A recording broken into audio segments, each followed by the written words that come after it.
Earlier this week, 5 of the biggest banks in the world were hit with literally billions in fines, but not a single individual is going to be facing even a minute in jail. Now, why is that? Well, we're going to talk about it. I'm going to hit you now with a bunch of numbers, and I want you to look at these numbers and think about the financial cost to these banks, and then notice the surprising lack of any interest in finding out who it was that was responsible for the crimes in the first place. So, Attorney General Loretta Lynch announced Wednesday that 4 of the world's largest banks had pled guilty to criminal charges that their traders had conspired to fix the massive and poorly regulated foreign exchange market. Now, you might read that quote and think, well, they said traders. That means humans. But again, not going to be any humans being hurt by these charges. These are the banks that have pled guilty and the different fines that have been associated with them.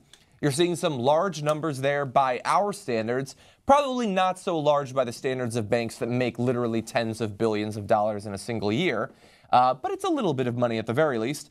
In April, Deutsche Bank agreed to pay a record $2.5 billion in fines and fire several employees. Again, fire, not send to jail, for its role in rigging benchmark interest rates. And in November, 5 large banks agreed to pay a combined $4.25 billion in penalties to U.S. and British authorities on the same matter. That's on the heels of Bank of America agreeing to pay $16.6 billion for its role in the financial crisis, $2.6 billion by Credit Suisse. Look, I'm going to cut this off. They pay a lot of fines, again, by our standards, again, probably not by their standards. But in all of these cases, have you ever seen crimes that are so huge that you have to pay billions in fines for having committed, where the authorities are so 100% disinterested in identifying a single person responsible for the crimes actually being committed? No, I don't. Is it the bank building that did it? Is it the vault that committed the crimes? Perhaps a computer committed the crimes. So this is, I bet if those employees robbed money from the bank, they would go to jail. Yes. But they didn't rob money. So if you go into a bank with a gun and you steal a couple of $1,000s, you'll go to jail for about 10 years. Mm-hmm. But if you work at a bank and you steal millions and millions of dollars, you might get fired. Yeah, and then go to a different bank. So let me just say, and they're continuing to screw over our economy. That's what people forget. It's like this is hurting the economy when they do these things, which is why it's illegal.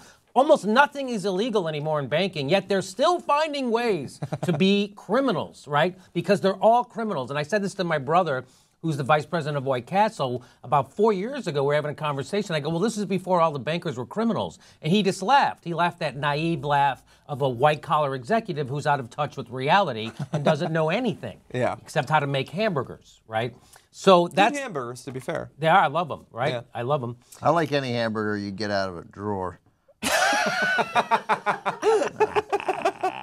But let me say this about the banks, and this might sound indelicate, but if I could fuck my wife half as good as Wall Street has fucked our economy, I wouldn't have to go through her emails. That's true too. Look, there was progress here.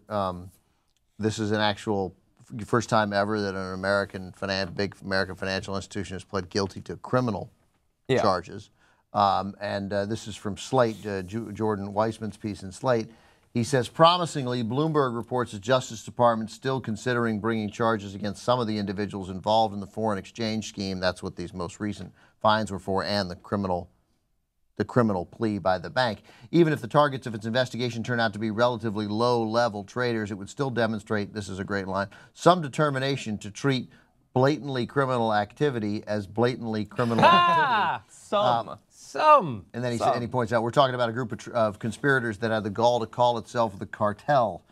But then, moreover, this is the quote, the first time in decades, not first time ever, first time in decades that any American mega bank has pleaded guilty to a criminal charge. So, if there are some low-level traders that are charged, again, that would have some sort of chilling effect. And again, this is a criminal charge. Like now you can say, and your brother can't give you that naive laugh, no, these banks just pled guilty in criminal court. They pled guilty and took fines because you can't literally throw a bank in jail, but they are criminals. Yeah. The people who did this are criminals. Well, the beauty is, Ben, that they're $550 million at Chase, $1 billion for Citigroup, Barclay, $500 million. So just massive criminality. But what I like is when they go to charge these guys, what they do is they take 5 cops, they go down to Wall Street, they surround them, they put a chokehold on them. Yeah. Oh, no, that's if you're selling Lucy's. I'm sorry. If you're selling Lucy's, 5 cops will surround you on the street, one of them will choke you, and then 4 of them will kneel on you until you're dead. Yeah. But that's if you're committing that crime of selling Lucy's, which is at least got to be 50 cents each, right? So these are he's only a couple $1 billion. Yeah. If you want to be safe and you're selling cigarettes, you should sell millions of cigarettes. But then you'll be protected. Look, I mean, I get your point, but it's not fair because there's tax revenue involved in the cigarettes that then we're not collecting, and as opposed to the banks, when they failed, they had to be bailed out. By taxpayers. That's right. But the banks might have cost us slightly more money than the tax revenue loss from the Lucy's. Maybe. But I'm not sure. I'll have to check. But the banks then, what they do is they then pledge money to the police defense fund or whatever it is, like they did during Occupy Wall Street. Didn't? Well, they set up the headquarters where they would collaborate with them. And did they? Yeah, they had the joint media, police, and the banks. They had that one like. Oh, no kidding. What did they call it? They had a very.